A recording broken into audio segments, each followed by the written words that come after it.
Good morning, air gunners. It's 5:30 a.m. Saturday morning. Yeah, I know I'm up a little early, but finishing up my Air Max last night, I really wanted to jump on this Dreamline. So uh, I should have recorded it, but I mean, it's if you're going this far, you already know how to take your own barrel out, take the gun stock off, so forth, whatnot. So what I got here is the High Flow transfer port.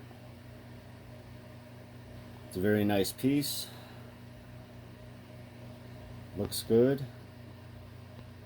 And I have no doubt this is going to definitely kick it up a notch. And I'll show you why. But first, before I do that, I kind of jumped into this and I'm like, oh, I'm going to record myself heating this up, clamping it down, getting this off. I didn't bother. This will be for someone's own experience, but I'll show you what I did. Okay, I've already got this loose. This is Loctited, and it's a very good Loctite, may I add. But these vice grips here, they have a curved section down here.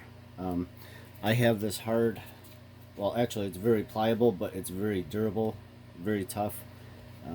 This is stainless here, so instead of me grabbing with vice grips, even if I had this on there, I could still indent the brass piece, and I want to keep this.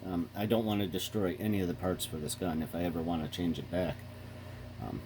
And sometimes I do change my mind on what I want the gun to do, so I want to keep this good. Anyways, I locked this down. So instead of grabbing with vice grips on the outside, and mine is good, there's no marks, so I didn't screw up and then try covering. Did this actually ahead of time. I found a very good fitting punch and I got that in the transfer hole. And all you're going to do, and it's just patience and just being careful. This is a nice little torch. I did run out. I was going to make another video, but I ran out and I had this. I don't suggest. I mean, even though it could be done, and that may actually have helped because I did heat this up. I let it cool down just to loosen it up, and then I took this and I just worked it around the base. Obviously it was down further, but I just worked this. Saw a little smoke coming off, which is no big deal. It was a little silicone that was there and some of the Loctite. No discoloration. I got it hot enough where I could not touch it for more than half a second. I'm a welder fabricator, so my hands are a little on the numb side anyways. So until I did that and I was just heating it up,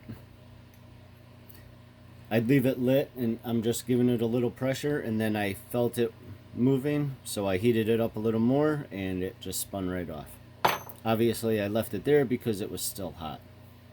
So it is cool now, even though I just had that there for a second.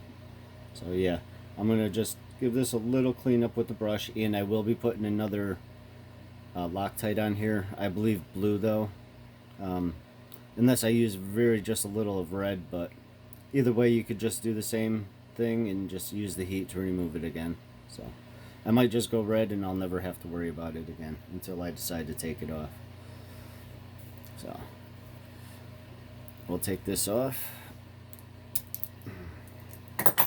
My rubber piece there. Oh, it did get a little warm, but these are the screw marks. I don't know if you can see them. Just don't want you to say, oh, I saw something scratched or shiny.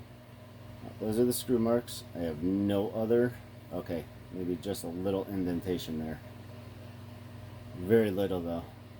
And I should have doubled up the rubber piece that was wrapped around, but either way, nothing to harm or hurt anything. So okay, now this has all been hearsay, and I've actually been finally seeing some stuff. Guess I'm lagging behind. Guys are beating me to making videos to this stuff, but I'm not a race. I'm just doing this for myself. I just like recording it and showing everyone.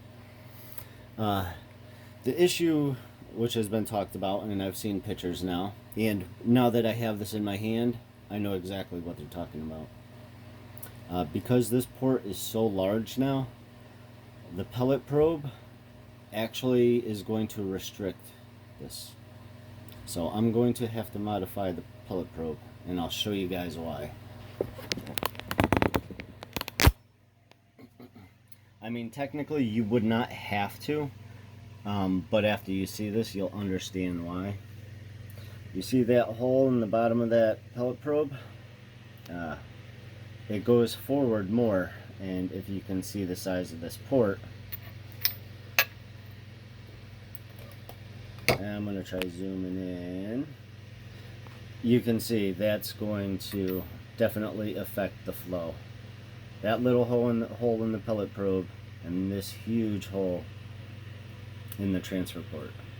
So what I'm going to do, and I've already seen pictures, and which helps, and this is why I do this, so other people can learn. I'm going to remove the pellet probe, and I'm going to remove material just on the bottom and maybe just up the side, at least enough, just enough to cover this, to open this up so I have clean airflow. So this isn't a big deal for me. I mean, it might be for others if you don't have the equipment or tools, but I would definitely recommend doing this. This is the only benefit you're really going to get from this larger transfer port. Otherwise, just leave it the way it is. Or, I mean, I opened mine original up just a little. I cleaned up, chamfered a little bit, and didn't do anything big or heavy with this. So now you see the one other thing, not a downfall, but you just have to make it a little better so it works better. So it's not just a plug and play and then throw the gun back together. You're gonna have to disassemble this. Plenty of videos out there. Just pull that out, and I know it has to just cover that, and I'm going to open it up, and let me see if I can just back this off. I got a little piece of rubber so it would stay open. So right to the end, that's all I'm gonna do.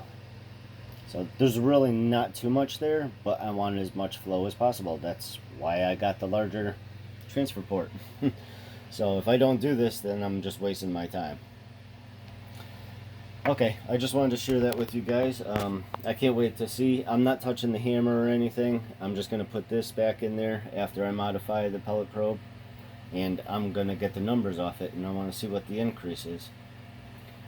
So 23 grain, I was shooting an average of 920, 925. I'll have to double check my notes. It's been since spring or fall time since I've used this gun last, so I'll just double check my notes, and I'll go from there. So if it jumps up to like 940, 950, then I definitely know I got a good increase in the transfer port.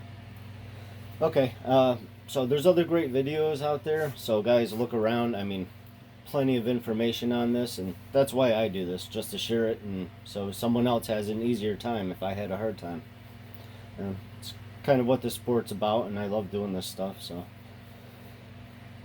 okay, I think I'm going to end it here, and if anything arises, or the best way I found to notch this, then I will make another video, or anything else that I find that's going to make it easier for you guys, I'm definitely let you know. So until the next video, good shooting, and I know I can't get my eyes off this, but I cannot wait to get out and doing some shooting with my Air Max. That thing's just just turned out exactly the way I wanted it, so I'm very happy on that gun. Okay, so my Dreamline, I'm going to get this going, and hopefully I'll have some more info for you guys. Alright, so enjoy your weekend. I'm going to get some fishing in anyways, so I might take a day off here and take my daughter fishing.